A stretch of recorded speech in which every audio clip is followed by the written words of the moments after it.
How to adjust the flashlight brightness on the iPhone 16 series.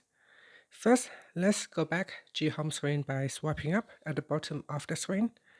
Then swipe down at the top to open up the control center. Next, turn on the flashlight. Once you turn on the flashlight, you can swipe up and down from here to control the brightness. So you can swipe down to make it dimmer, or to increase the brightness, you can swipe up.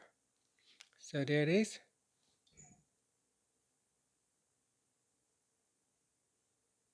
And that is how you can adjust the flashlight brightness on the iPhone 16 series. If you want to turn off the flashlight, simply tap on the dynamic island at the top here, then tap on the flashlight to switch it off, or you can tap on it to turn it back on.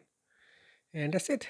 Thank you for watching this video. Please like and subscribe to my channel for more videos.